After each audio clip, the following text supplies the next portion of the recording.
Hey, welcome to the Innerfire podcast. We are glad you're with us today. We have a special guest, Nathan Mell. He works for the Greater Europe Mission, and we're going to talk about his work there, but we're also going to talk about his life story and just talk about how he came to Christ, talk about his musical endeavors some, and just get to know him a little bit. So, Nathan, welcome to the Innerfire podcast. Glad you're with us today. I appreciate it. Thank you. Appreciate you getting up early and coming out. Yeah, absolutely. Sitting down and have a little conversation. So, tell us about Nathan Mell. What's your background? What was your spiritual journey like? Your upbringing, just those kind of things. Yeah, I'd say my upbringing is a big spiritual mess, pretty much. I was christened as a baby. Most of my family is nominally Catholic. And I grew up, my parents, they split when I was about 4 years old, around 1998. And since then, my mom, she thinks that she found Christ at this Pentecostal church here in Nashville. And so I started going there when I was about 7 years old. And it was works-based, so it was, I don't know if you've seen the documentary, The American Gospel, but it was a lot of like prosperity gospel. So do this for God, He'll do this for you. Right. And I was taught how to speak in tongues, and I was all about like, if you don't have enough faith, then you're not saved, or like if you sin. I've thought that I was going to hell every Friday because I'd sin throughout the week, even though I prayed the salvation prayer on Sunday.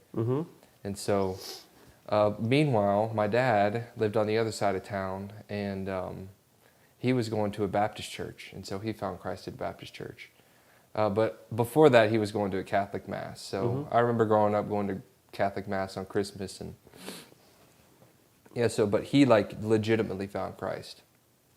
And that was back and forth for years. Every other week we'd go visit my dad, and we'd be in a Baptist church and a Pentecostal church and a Baptist church. A little confusing for a youngster. Yeah, exactly. Yeah, and so even growing up until I graduated high school, I thought that I knew Christ. I thought that I had a relationship with Him, but really, I had this sense of I just wanted to achieve the American dream, because the prosperity gospel is shoved in my face.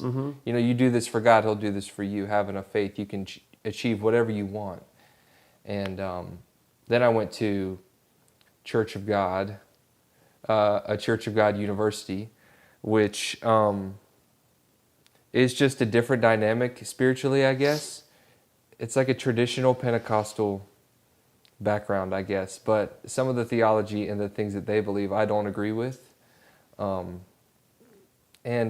I just saw the ins and outs of a lot of churches in the Church of God because I sang with the Voices of Lee. And have a common connection with Andrew there. Yeah, exactly, yeah. And which we've discussed, and we still need to talk about all the Danny stories that we have. Some of the things that he said to us. There's lots of Danny stories. Yeah, he's a one-of-a-kind individual. But if it wasn't for Danny, then I wouldn't have gone to Lee, because he gave me scholarship money to be able to go to Lee. So I'm very thankful for him. But at the same time, like that confusion adding to this dynamic of spirituality in my life. Like, meanwhile, I was partying. I was, trying to hook up with any girl I can, any girl that I can connect with, because I had lacked this emotional and healthy relationship with my parents growing up, that I was constantly seeking it in something else or somebody else. And so I was lacking that in my life. And my dad's been married 4 times, and my mother's getting married soon, again for the 4th time. And so my whole life I've just been seeking, I've been trying to find validation in, emotional validation and validation in other places, that I thought, like in money and women and the American dream. And then after the Voices of Lee, I basically decided that I was going to stop following God. Meanwhile, I was singing at an Episcopalian church because they would pay me to sing, to help me pay for college. And so that was another dynamic of denomination and religion. And yeah, basically, like, should I just go ahead and go into my salvation story, or Yeah, that was a absolutely. Yeah, I long mean, intro to your question, but no, it's perfect because it helps you understand. For someone who maybe has come up in a single denomination, yeah, right? The only thing they really understand about the view of God is from that particular denominational perspective, yeah, right? When you have an upbringing like yours, where you have a Catholic experience, a Pentecostal, a Baptist, Church of God, Episcopalian. I mean, you've seen a lot of different things. Definitely. It changes your view, yeah, I think, and although I think it's probably confusing when you're young, I Yeah. think when you get older, it actually clarifies for you that religion is not where it's at, because you see that everybody's having their own religion, if you will. I mean, it's all centered around God, but they have such different ways of doing it. You come to realize the form and the methods of each individual denomination are not the most important thing. Yeah. Right. Yeah, totally. And so I've had the benefit of being in a lot of different denominational settings just because of things that we've done in the past ministry wise. And so you come to value denominational tradition less, yeah, and a true relationship with God more. Yeah. I think through that experience. So Yeah. out of that confusion, how did you find some stability and really come to what it was a true salvation experience? yeah. That's a good question. Yeah. So basically, I basically walked away from God, and I kind of wanted to follow Christ, but I didn't want to give everything to Him. And I was dating a girl at the time, and I have a background in music, and I was studying music in college, but I thought that it's not going to make me any money in the future, so I'm just going to give it up, and I'm going to go where the money is. And so I got sucked in and fished into this Instagram influencer guy. I'm not going to say his name because I don't want to dog him, but he was just like, you could make 6 figures in a year doing social media marketing online. I was like, well, that seems easy. Let me do that. So I started a business, and it was a C corporation. I was working with a lawyer. Well, it was supposed to be a C corporation. I was working with a lawyer. Social media marketing. We had clients on the books. I was meeting with dentist offices, and obviously this lawyer down in Arkansas. And there was this company that was a middleman for marijuana businesses. So the marijuana companies could house their money legally with this compliance company that would say, we'll take care of the legal side of all of the money because at the time it was still illegal in most places, if that makes sense. But anyways, it was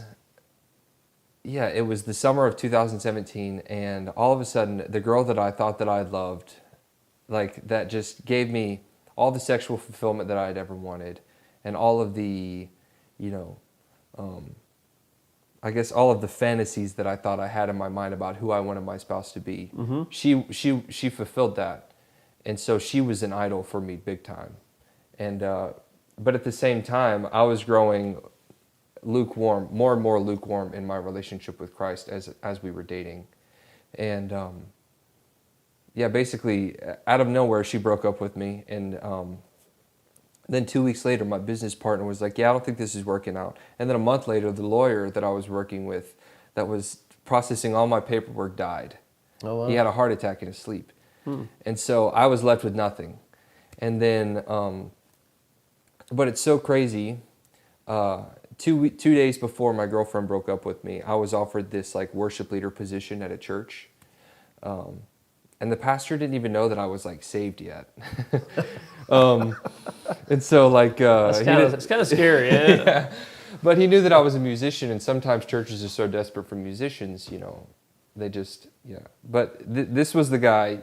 I served at a summer camp, and I still had the whole Christianese language, and so I was manipulative, and I could talk the talk. I'm saved, I know Christ, but I didn't. And so all I was left with was this little worship leader position, and it was July of 2017, and I told God, okay, I'm going to fast for 100 hours. And that'll basically show you that since I'm going to do this for you, I need you to do this for me. I need my business back. I need this girl back that I love. I'll do this worship leader thing, but I don't think that I want to do it in the long haul. You know, I want money. I want to get married. And then on the third day of the fast, I was just wrecked in my living room. And just told the Lord, I surrender everything to you. I have nothing left. And to me, I believe it was the Holy Spirit whispered in my ear, welcome home. And so I was right there in my living room, nobody else around, no like crazy altar call that I had experienced my whole life. It was unique, and it's a moment that I'll never forget, because from that point on, my life started to change and my mindset started to shift. And so that's intriguing to me. What part do you think the fasting played in that? Man, Because it sounded, what were you, 48 or 72 hours into a fast there? Yeah, about that, yeah. I don't know. I don't know what it was, but fasting, there's something about it. And I thought it was a works-based thing, like for the longest time. Even after my salvation, like I'm showing God that I'm like serious about whatever I want. But now I'm starting to realize that fasting is more, it's more of like you're literally saying, God, I want you to be my source of life. Rather, I'm taking the source of life away that I have, the food that I have, the drink that I have. And you're my source of life. And every time I like think of food, it leads me to pray. And, you know, it leads me to be more aware of prayer. And I don't know what it was, man, but yeah, the third day of the fast, it was Tuesday, July 25th, I believe it was, 2017. And that's when I got serious about my relationship with Jesus. So, Very good, very good. So how has your life shifted then? How did finding Christ change your life? Yeah, that's good. It's a good question. Yeah. Well, literally, it changed everything, because the direction that I was going, I never thought that I would. I never thought that. Yeah, where I'm at now, if you would have told me that I lead worship and that I'm a missionary, like 5 years ago or 6 years ago, I would have said you're stupid, and because I thought missionaries were, you know, the super Christians that, you know, have to beg people for money and they like live in a shack in Africa, and I'm not going to do that. I'm going to make money, and you know, I'm going to live the American dream. I'm going to get drunk. I'm going to, you know, do what I like to do. Right. And since then I started to lead worship, and that really launched me into my purpose. I started to disciple this little worship band at First Baptist Cleveland, and man, they were my everything for 2 years. This group of teenagers, they were so remarkable, and that was like what I had to look forward to every week, was just leading worship.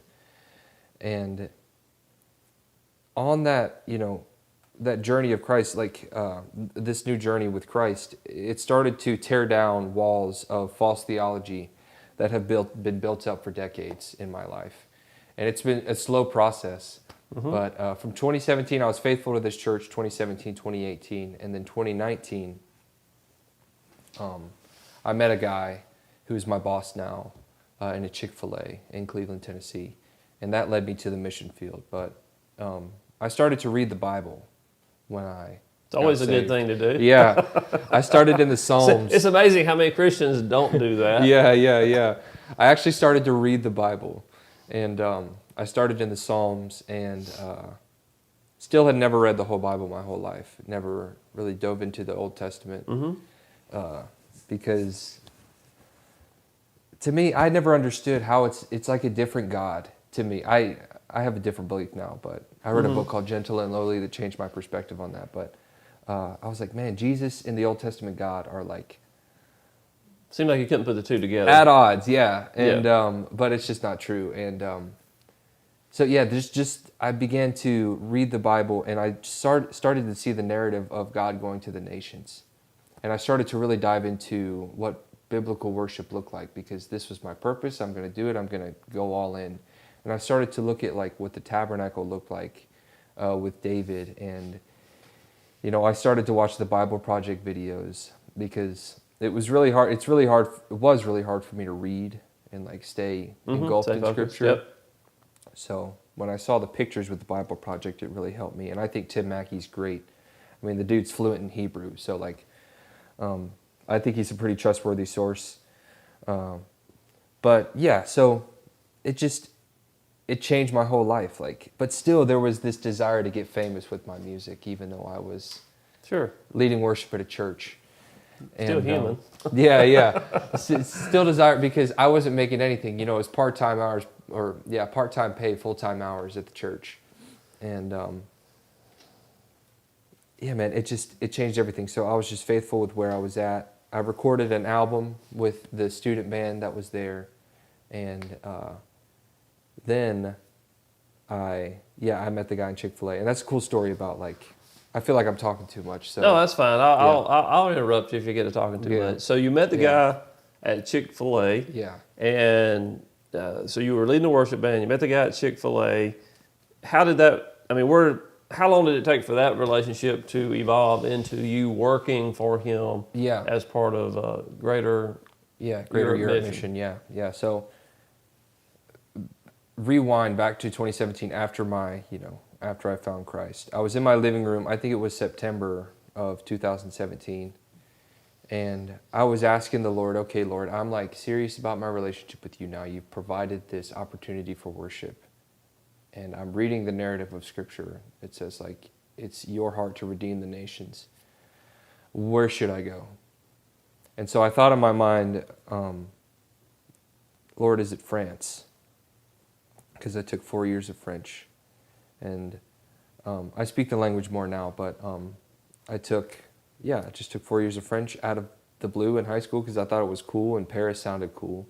And I didn't want to take Spanish, which I regret kind of now. But I asked the Lord out loud, is it France? Do you want to send me to France? And I had this crazy experience. And some people would say that I'm nuts for like what I've encountered, but it was like this feeling that like, it's unexplainable, but it's like this bone chill, but the most warming bone chill throughout my entire body. And it took my breath away. And I started crying. And I was like, okay, I'm just going to take that as a yes. That's where I'm supposed to go. Fast forward to 2019, February of 2019. The college pastor that I was working with at the church that I was working at, he introduced me to this guy named Mike Taylor, and who's the vice president of Greater Europe Mission, vice president of mobilization at Greater Europe Mission. And he told me, we just sat down, had a meal at Chick-fil-A, and he told me about the desperate need for the gospel in Europe, in England. And Cody looks at me and he says, Mike, tell Nathan why he should lead worship in England or Greece or anywhere in Europe. And Mike said, yeah, it's about less than 5% evangelical Christian in England at the moment. And in Greece, it's most of them are Orthodox, but it's about 0.5% evangelical Christian, like how, we believe in Christ. And I was like, man, are you serious? I was like, how do I get involved? He was like, well, you could come join us for a summer with this thing called the 10:2 Project based on Luke 10, verse 2, which says, the harvest is plentiful, but the laborers are few. Therefore, pray earnestly to the God of the harvest to send laborers into his harvest. And he said, we start training in France, and I need a worship leader. And so that's when I knew, boom. I'm set. I'm all in, yeah. And, so, it's interesting sometimes to me how, God speaks something into our life at a particular point in time. Yeah. But it doesn't immediately come to fruition. Yeah. Right? The other cog in the wheel, so to speak, doesn't connect for a year or 2 years or ever how long down the road. But when it does come together, it's kind of like that light bulb moment. Like, okay, now what happened 2 years ago makes complete sense. Yeah, because I wanted to like look up like churches and stuff in France and just like to try. Right. But meanwhile, the Lord was like showing me, I developed a heart for Iceland big time. I watched this documentary called Christian by Default. Most of them are Lutheran in Iceland, and most of them don't know Christ. Atheism is rising like crazy, and so it's so funny. I saw this tweet from Greater Europe Mission, this was before I knew who they were. Right. And it just talked about, Iceland is this percent, pray for Iceland. And I commented on it. I said, yes, God, Iceland needs you. 2 years later, I meet the vice president of mobilization for this, organization. Mm-hmm. And that's kind of when I knew. But I wanted to take steps, but I didn't know what steps to take. And I wasn't bold enough to leave America yet. So after that, after I met him, I couldn't sleep that night. And the college pastor, he called me, and he's a dear friend of mine, a supporter of mine now, named Cody Finch. He said, how was that tonight? Like, how was it? Meeting Mike. And I was like, man, I can't sleep. And he says, are you moving to England? I said, yeah, I think so. And so one conversation, and you were all in. Yeah. It all clicked, and so it did. Yeah. So you did move to England pretty soon after, or what happened there? Yeah, for 4 months. Yeah. So during my time, so basically I told the pastors of the church I was working at. I worked in the youth, so I told the youth and the high school and the middle school guy, and I was like, I think I'm going to move to England because I'm going to pursue worship and in the nations, and I think that this is what the Lord is calling me to. And they were supportive, and so I raised my money, and I was on track to go. And meanwhile, I'm going through the interview process, and I get a call from a buddy of mine, and he says, hey, we have this audition for this record label. And so I need to paint this picture. As I was working at the church, every Friday we played at a restaurant called the Bald-Headed Bistro in Cleveland, Tennessee.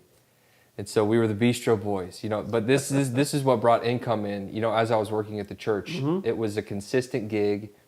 Every Friday we'd play, it was a trio. I'd play guitar and sing.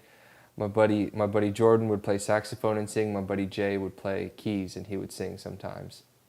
And I know those other two guys. Yeah. Yeah. And so, man, it was awesome. It was like rent is due. We got the bistro gig. Right. We got something coming up. We need financial help. We got the bistro gig. It was the most consistent thing in my life for years. Through breakups, through all the moves, through all the 13 times that I moved throughout Cleveland, throughout most of my undergrad, junior to junior year on, till after I graduated, the bistro gig was consistent. So I loved these guys, and we had really great chemistry.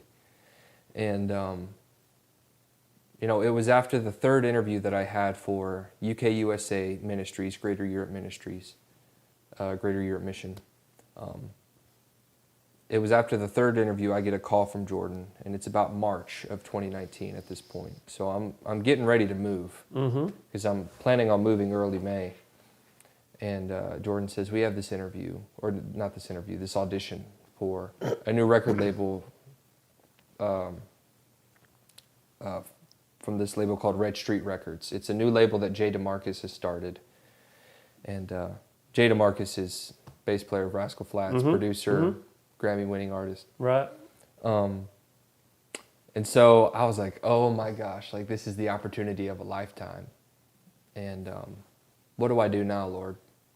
And so I fasted and prayed again.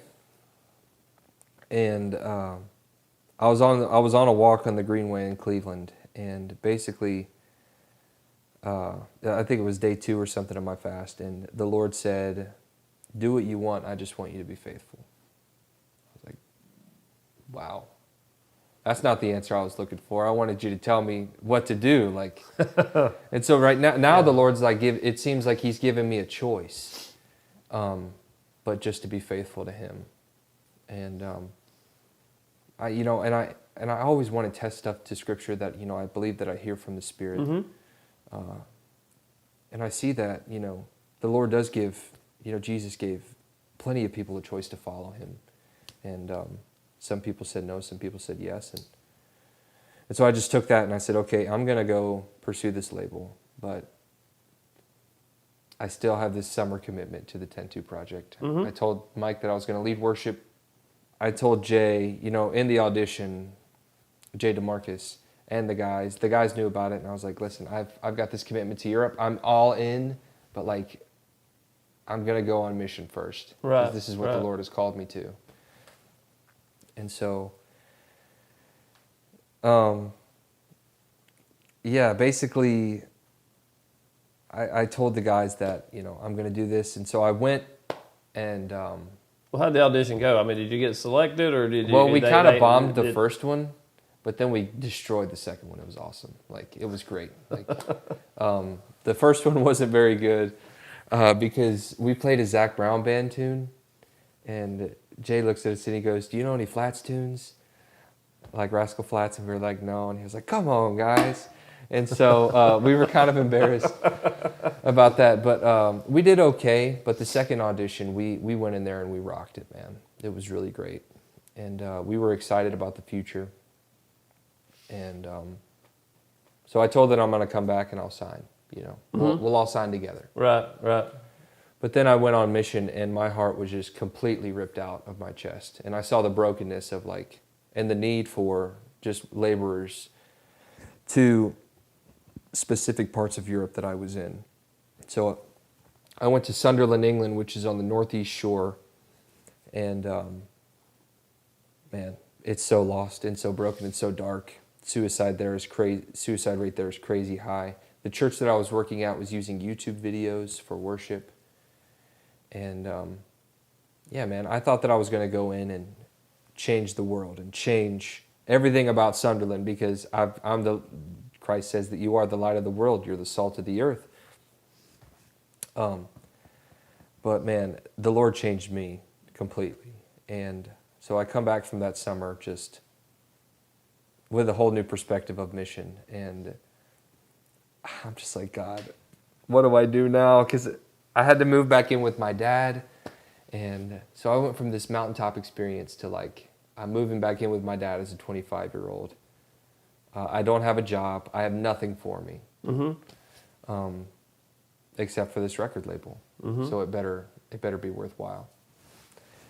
But I thought to myself, I don't want to like God, I don't know what to do because like I see the need and I see the desperation for like missionaries to certain places around the world. Like there are so many people that don't know you, and how can I build up my life when people, the doctrine that I believe that says people who don't believe in you, don't follow you, they are in hell for eternity. I don't know what hell looks like, but I know that it's not a good place. And so I fasted and prayed again. And this time my prayer was, God, I want my desires to become your desires. And third day of that fast, like it changed, like my desire changed. And so I called the guys and I said, I don't know if this is what the Lord has for me. I think I should walk down this path of mission in Europe. Not even knowing if I would have a stable job or an opportunity to go on mission with Greater Europe Mission. And so I gave it up, and I told my dad, I was like, Dad, I'm giving this up to become a missionary. Meanwhile, I moved in with him, and he was like, yeah, just be for a few months before you sign, right? Like, yeah, you'll be out of here in no time. Right, you'll be a multimillionaire in no time. Yeah, but and those guys are grinded now. It's not like they have like overnight success either. They're putting their nose to the grindstone, and they're working hard, and they're starting to get some traction now, and I'm really proud of them. And so Jem, Greater Europe Mission, offered me a position in mobilization, in recruiting, basically what Mike does, but at a smaller scale. And so I'm now the lead regional mobilizer over the southern region, and we have a mobilizer in Texas and California, Chicago area. We have one on the East Coast, and so I do that. But also I lead teams throughout the year. So that's kind of how the Lord led me into mission, and yeah, man. So through fasting and prayer, and a whole series of events. Yeah. So there's several things to talk about there. I want to roll back to your 4 months in England. And what you saw there, and you went there thinking, hey, I'm going to change the world, change this particular town in England. I mean, after your 4 months there, how did you feel about that? Were you still I have the ability through Christ to change the world, or did you see results there that were encouraging? Or obviously you said your heart was ripped out. Yeah. Coming back, I mean, what was the difference in going in versus coming out? I guess? Yeah. So I went in like super zealous and super like on fire to just do whatever. And I still have that fire. I think it's just more controlled and like more mature, a more mature zeal now. Because what I saw there was, I mean, kids would say Jesus is a blanket myth, you know, like 7-8-year-old kids. Because in England, in the part of England I was in, there's mandatory religious education. And so they're learning about Buddhism, Islam, Sikhism, Judaism, and Christianity. And so we would go in and like tell them about Christ and Christianity, and most of them would just say, I don't believe in anything. Like, you're teaching me all these religions, but... So you were actually going into the schools, the public school Yeah. system, and teaching about Christianity Yeah. as a educational experience, not with an end toward any kind of spiritual thing. I mean, from the public school viewpoint, it was just like, our kids need to know about religion, and so here's some Christians. We're going to let them come in and tell their story. Yeah, and we partnered with Youth for Christ in that area. So a guy that had been paving the way for 20 plus years, you know, that's how we were able to get into the schools. They knew Andy, because Andy's the man. Right. So we just kind of partnered alongside him. And so we would do that throughout the week, but also do sports outreach events in the community. And we went door to door and just like invited people to church. And so many people, like the whole attitude that I got was, I'm not bothered. It's a saying that they have in England. I'm not really bothered. I don't really, you know, I don't want to go to church. Yeah, they see no value in any kind of spiritual thing. There's no spiritual temperature or awareness, really. Yeah, it's a place where they're just going to ask you for money, and it's a place for people to promote their bigotry, you know, against homosexuality, or promote their bigotry against, that's how most of them view the church. Well, from my experience, in places that I've gone and that I've seen. And so serving the church there, the church was about 15 people, and it's called Sunderland Community Church, and it was one of about 10 in that area. And yeah, man, everybody that I talked to just, I don't believe in God, or I don't really go to church. I think I believe in God, but I don't necessarily want to follow him because I just have all these questions. There's a lot of morality questions that came up that summer, and that still come up to any Brit that I talk to, really.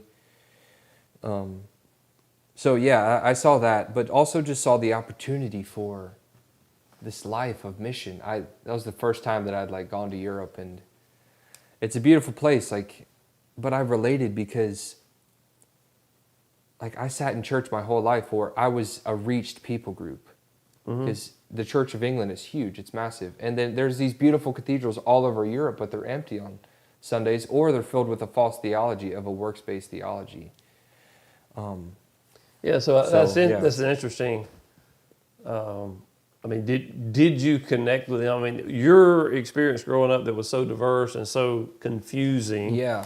Do you think that enabled you to connect with the people of England a little bit more? Like, hey, I understand you have questions. Yeah, totally. Because I had questions, even though I was sitting in a pew every Sunday and maybe in different, multi-denominations over the years. But do you think that helped you identify with them? Yeah, and I still have questions. Like, I totally. And I would tell them, like, I still have questions. Like, I don't know, like, how the Lord made the earth, or like, why did God take a rest day on the seventh day?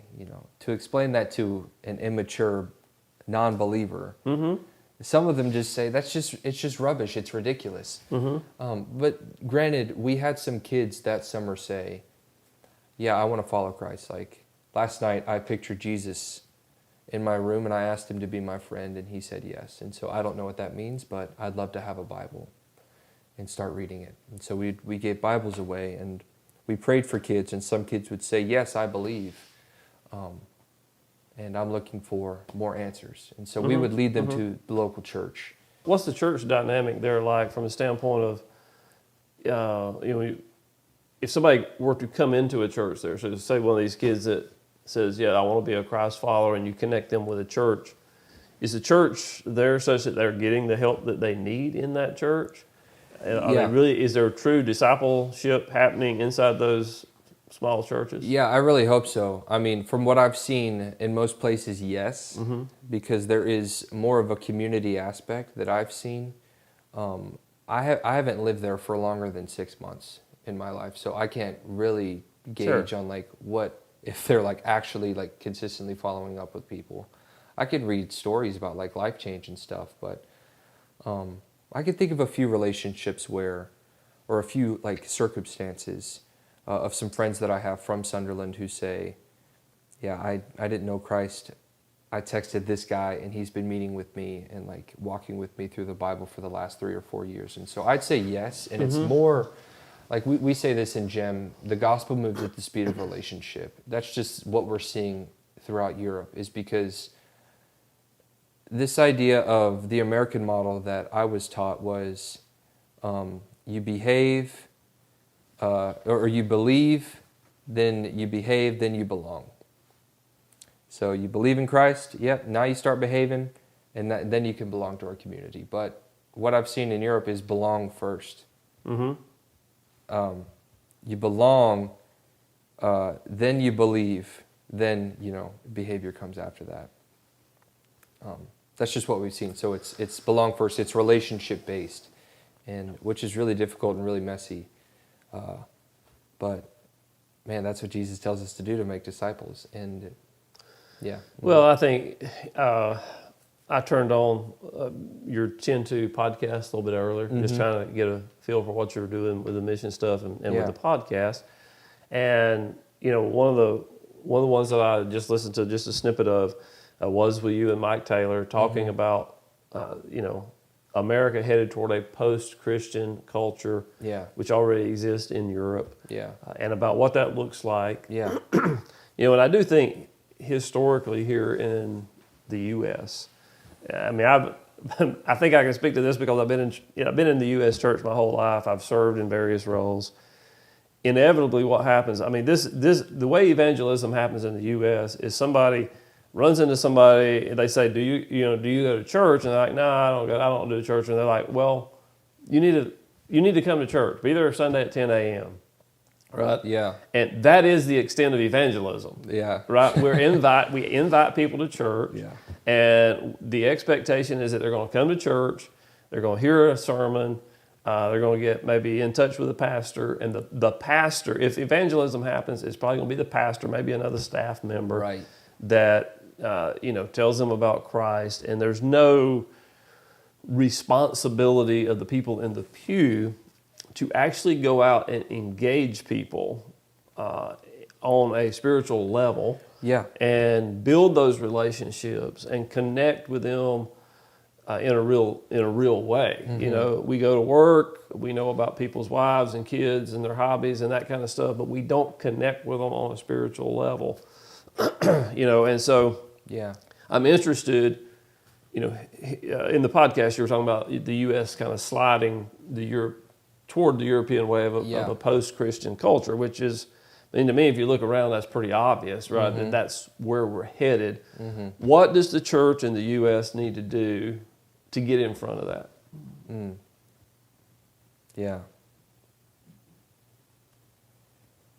Yeah, I think not to ask a hard question. Because I don't want to give a one-size-fits-all answer. Yeah. Because I think that's what a lot of churches think. Because I could just say discipleship. I could say just a bunch of things. Well, related. I mean, I'm thinking of it in terms of where you're at now with Jim. How you are trying to evangelize a post-Christian culture. Yeah, totally. And you think, okay, we see where we're at. We see what we're having to do. It's all about relationships. You've got to build relationships and you got to meet people on a different level, right? Just inviting them to church doesn't work. They're not interested in church. They're probably not even interested in spiritual things at the outset. Is there a way, in the U.S., we're not quite to that point yet, I'd say, but should we be more relational? I mean, is that the answer, to engage people on a relational level more so than what we're doing? Yeah, yeah. And this is really convicting to me as I'm saying it, but loving your neighbor. Mm-hmm. I mean, I just think we need to stop daydreaming and just love our neighbor. And I think we need to just focus on relationship, because the Lord is recently convicting me about this, because like I'm called to make disciples, but mentorship and discipleship to me are different things. Mentorship is come meet with me. Discipleship is come follow me. And so like when Paul says follow me as I follow Christ, that's a bold statement. And Very bold. I think we need because a relationship with Christ requires sacrifice, and Christ is not just found in a church building. Like I met him in my living room, and and through his word, and we could find him in his word, and we could find him through prayer, and we could find him through connecting with other believers and through nature. But I think it has to be relational, because what I'm seeing in Gen Z and millennials now is either they're going way deeper with Christ and they're saying, I don't want the fluff of this. I don't want the fluff of Christianity. I want you to give it to me, and I want you to give it to me straight. Or they're saying, I have too many questions and I just don't really believe in it anymore, because I've seen it wreck so many people's lives. Because it has been based around numbers and this Americanized gospel of, just come. We need as many people at this event. We'll get them saved, and then they're in heaven for an eternity. And I'll never forget, man, this dodgeball event. And I'm going somewhere with this, I swear, because this is what I've seen in the narrative across America.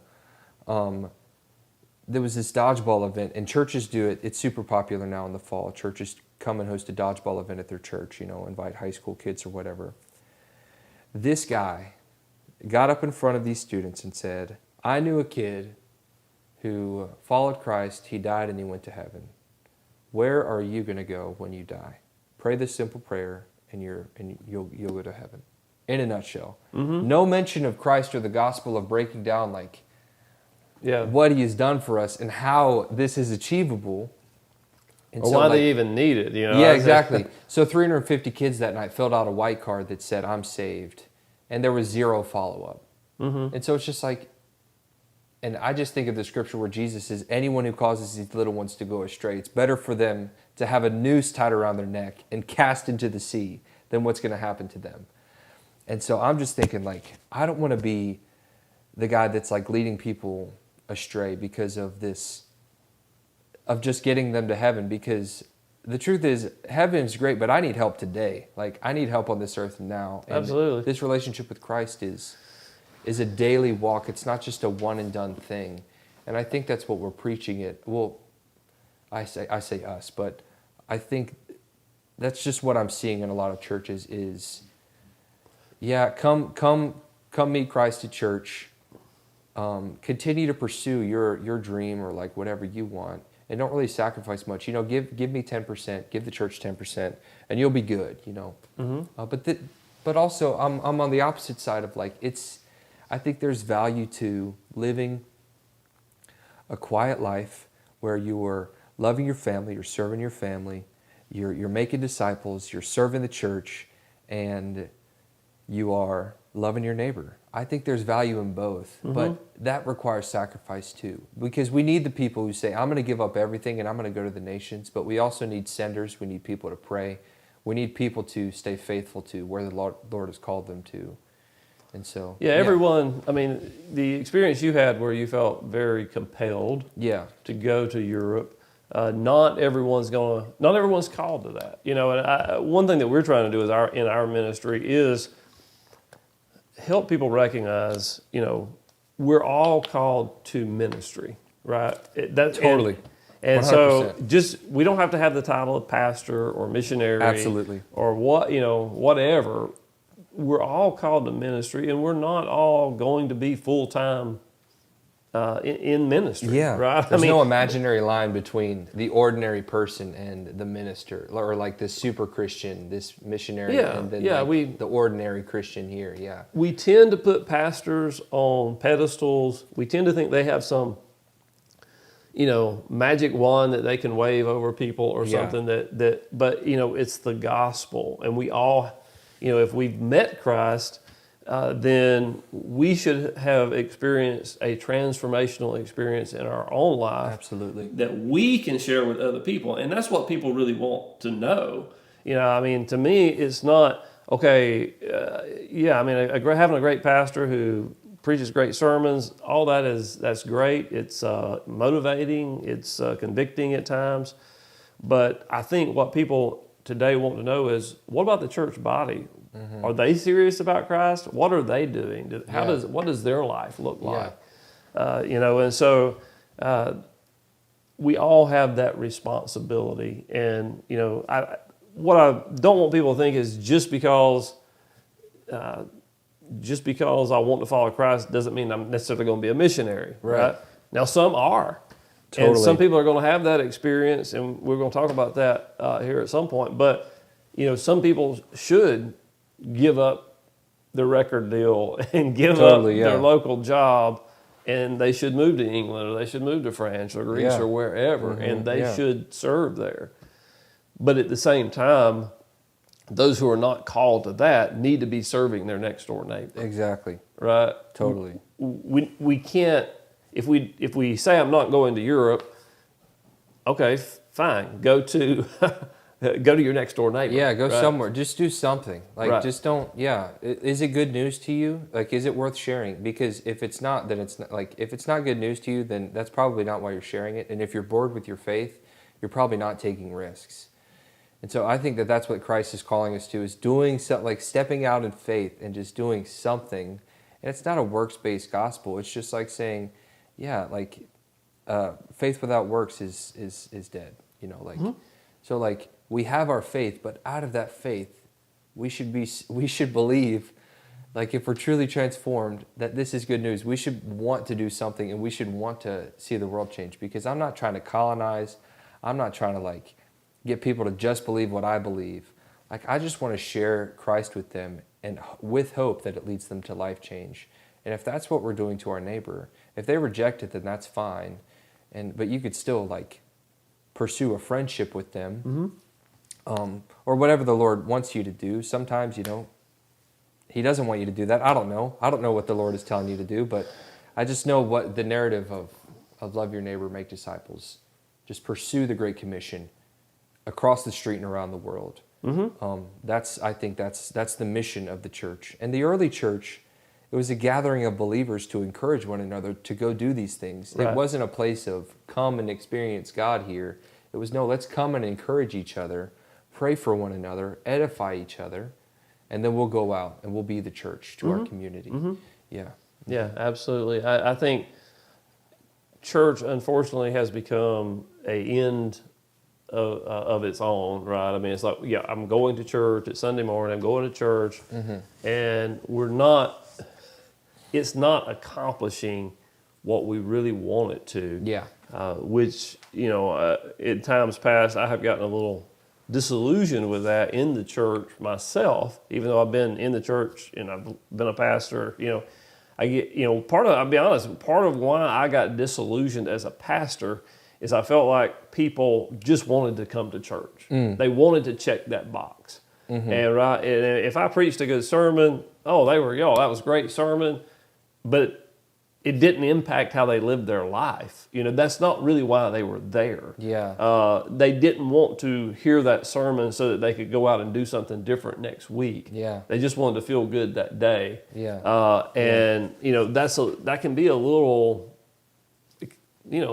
causes disillusion. It's like, why am I doing all this if these people are not really concerned? And I don't want to paint with a too broad a brush. I mean, there were people in the church that were really concerned and were really trying to do the right thing. But I'm speaking in broader terms, the larger percentage of the people, and totally. So I think, to me, that's what we have to change somehow in the American church, right, is getting people to live out the word in their own home first, then with their neighbor, in their place of work, and let it come out in all areas of their life. And that's what we're trying to do. And I think that's what you're trying to do with Jim is to do that same thing in Europe. Is the Christian setting is just different there. Yeah, it is. Yeah, man. And there are some churches that are doing it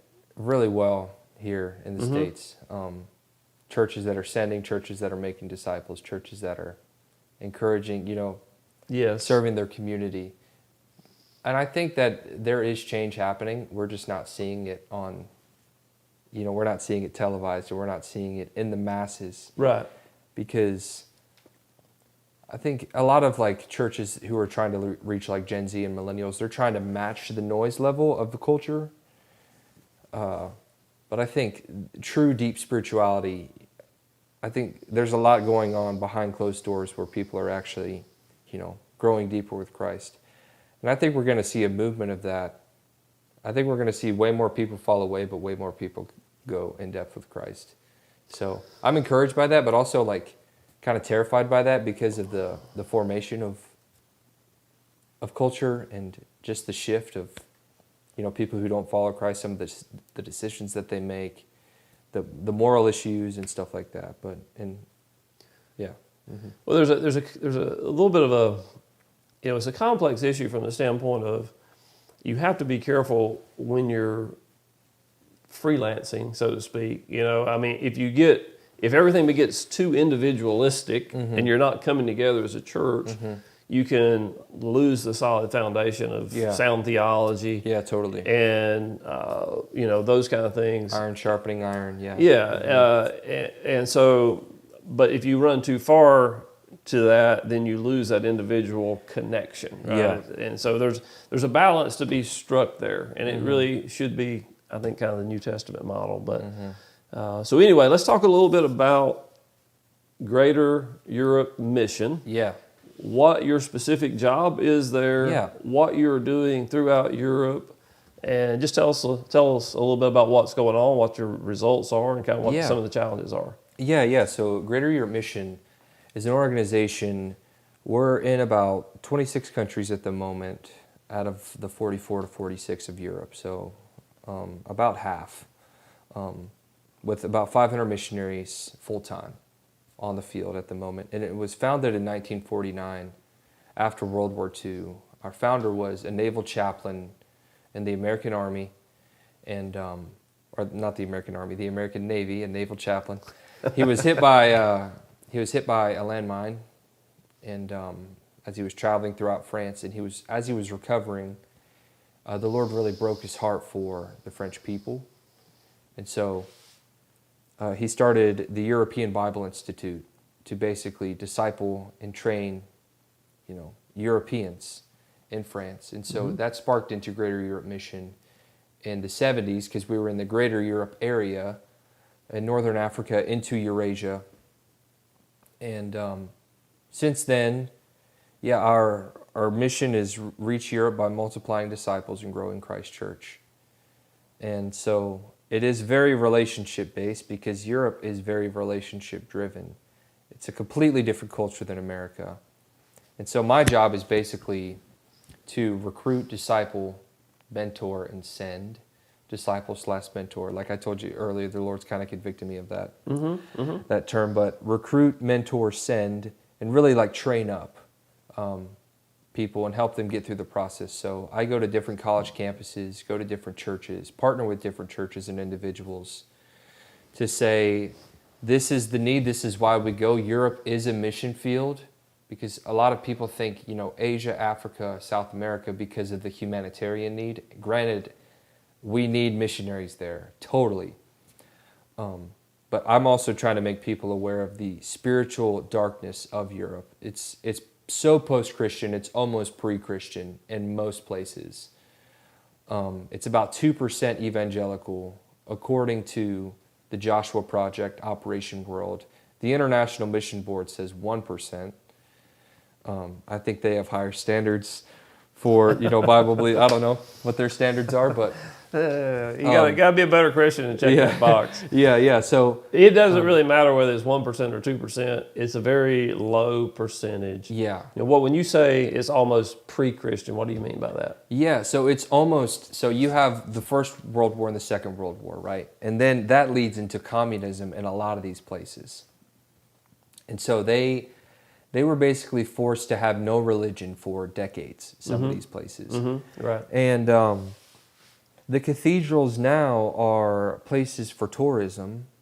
And granted, there's still Catholic masses and stuff like that. And a lot of people are still nominally believers. And granted, there are some Orthodox, Greeks Orthodox, Eastern Orthodox, even some Catholics who are Bible-believing, true Christians. That's just their culture. So, but most of what I've seen throughout the continent is this nominal belief, or I'm a Catholic. I'm an atheist, but I'm a Catholic. I'm like, I don't believe in God, but I go because my family goes. And atheism is at a rampant rise. And so almost pre-Christian, meaning they are an unreached but formerly reached region of the world, because so many founding church fathers were there, like Martin Luther and John Wesley, and it's kind of amazing to see what happens in those places, like you say, with the what we would say the founders of the modern Protestant church. Yeah, the Reformation. And yet it has dwindled to nearly nothing there. So this is kind of a side question, but it just came to my mind. So Italy just elected a female prime minister, and she is espousing God as part of her platform. What's going on there? Do you have any insight into that, and how does that play into this whole discussion of missions in Europe? Yeah, I don't know, man. I know that people don't like her. I think people are viewing her as like a right wing, well, that's certainly she's been painted that way in the American media for sure. But what I'm just looking at afar and trying to read between the lines, it seems to me like her message that religion is important to the cohesiveness of a country is important. And I've got no idea of what her true spiritual background is, but I was just curious as to if y'all had any discussions about that in gym, about how that might affect what you're doing, because it's kind of given a little bit of a validation from a governmental level that, hey, there's something to this religion that's useful to the country. Y'all should investigate it. I mean, does that open some doors, you think? I don't know, maybe. I mean, it definitely may open some more doors for the conversation to happen, because what we saw in COVID was a lot of people were dying, right? And so a lot of people were asking the question, wait, what happens to me after I die? And so maybe this could be the same idea of, we're going to follow Christ. I don't know if she probably didn't say that, but we're a country that's going to believe in God. Just because, I mean, you have the Vatican, and you have so many cathedrals in Italy, so many beautiful places that were centered around the church. And the church isn't perfect, because many of them tax the community like crazy to build these huge cathedrals. But I think that idea of, we're going to follow God, I don't know, it may open up more the ability to ask more questions. But then again, I don't necessarily know what's going to happen. So it'll be something to watch going forward, to see how what kind of an impact that makes. So I did listen to a little bit of your podcast, like I said, just some snippets of a couple of ones to kind of get a feel for that. Excuse me. Talk a little bit about the podcast, because even in the little bits that I listened to, I was just intrigued by it because of the issues that you're facing in Europe, and then relating them to what might be going on here.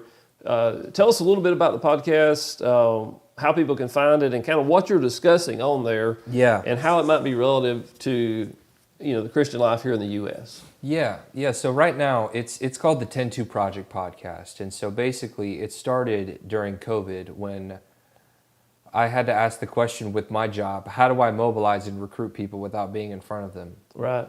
So I started this podcast to basically answer questions that people would have about specifically the 10-2 Project, which is a summer-long internship for our young adults, 18 to 25 years old. Basically with the hope to lead them to something, maybe more long-term, a year, 2 or 3 years, maybe even the rest of their life, which we've seen. It's amazing. Praise God for that. But we're actually rebranding it to the Why Europe podcast. So we're working on rebranding that. Hopefully by the new year, we'll have episodes out basically discussing why Europe, what's the need, and I'll be interviewing our missionaries and discussing their ministry, what goes on there, what the culture's like, and how somebody could come and join. So it's basically a mobilization tactic of saying, building the awareness, because I wasn't aware of the need in Europe. And then when I learned of the awareness, like when I learned of the need, when I was aware of the need, that really shifted. Okay, maybe I should go try and do something in Europe to try to leverage something for the gospel. So I guess it's just making people more aware, because many people don't view Europe as a mission field. But yeah, so I'm just interviewing our missionaries, telling stories of the field, of former 10-2 participants, and building awareness. So is you finding some success there as far as generating interest in people who want to go? Yeah, I think so. We've got about 3,500 downloads at the moment. 25 episodes we're sitting at. I'm not as consistent. There was a season where I was like every 2 weeks I was pumping out an episode. Right. And we're in a shifting phase right now. But yeah, I've heard stories about people say, I didn't know where to go, but then I listened to the podcast about Rome, and so now my family and I were pursuing Rome. Or I was curious about Romania, but then I listened to the 10-2 podcast about Romania, and that's where I want to go serve. I really believe that the Lord's calling me there. So I've seen success stories like that, and just having people listen to it and support it, it's been amazing. Yeah, it is always encouraging when somebody comes to you and said, "Hey, I listened and it helped me in some way from a spiritual standpoint." And I mean, we've had some of those, because you do this just like what we're doing right now. We're talking. Yeah. You throw it out there and you got no idea where it's going to land. That's exactly what I was going to say. Where could it be in 20 years? Right. That's what can happen in 20 years? If you plant this seed. There's a quote that says, the best time to plant a tree was 10 years ago. The second best time is today. Exactly. And so where could this production beast that I'm building with film scoring and producing for, worshipers in Europe, and this podcast, where could it be in 20 years? So who knows? Where could Innerfire be in 20 years? Where are you guys going to be in 20 years? Yeah. That's the question. No idea, but we try to be faithful today. That's right. That's Amen. what I said. Let's keep being consistently faithful. Amen. And then God will handle the results. Yeah. Every hour we need Him. Yeah. So, day by day. So we'll wind down here. We've been going a little while. I guess kind of just a final question for you. I do appreciate you sharing all of that. Well, before I ask you the final question. Yeah. If people want to get involved with Jim, if they want to learn more, where do they go? How do they get in touch with you or get involved? Yeah, so you can go to gemission.org. If you're 18 to 25 and you want to do a summer with us and it'll be the best summer of your life, you can go to 10-2project.org, TEN2project.org. You can find me at nathanmell.com. You find me on Instagram. Find me on Facebook. Yeah, I'm not hard to find. Right. I don't think anybody is these days, but you can track down anybody pretty easily unless they're really off the grid. Yeah, definitely. We know a few like that. Yeah. And 10-2 Project podcast right now. It's going to switch to the Why Europe podcast. It's available on Spotify, I guess Apple Podcast, Amazon, Deezer, iHeartRadio, wherever you listen to podcasts. So sure it's out there, and it was. I looked it up. It was real easy to find. So I do encourage people to go check that out. I think you can listen to a podcast and very quickly get an idea of what Jim is doing and the Definitely. importance of what they're doing. So I would encourage people, after you listen to the Innerfire podcast, go immediately Yeah, to definitely. the 10-2 podcast. Listen to this one first, and then go to the 10-2 Project podcast. So, final question, I guess, as far as if I were to ask you, what do people need to do to live out the Word? Because that's what we're about. Wow, yeah. What would be your answer, or maybe what are you doing to live out the Word? Yeah. Man, the first thing that just came to my mind was remember your identity, who you are. And to live out the Word, we have to spend time and know the Word. Like, we have to spend time in it and know it. And man, for me, a lot of the times I just forget that the Lord delights in spending time with me. And I think that if everything that we're doing is out of overflow, then it's easy. I think Lifeway did a study, I can't remember how long ago it was, but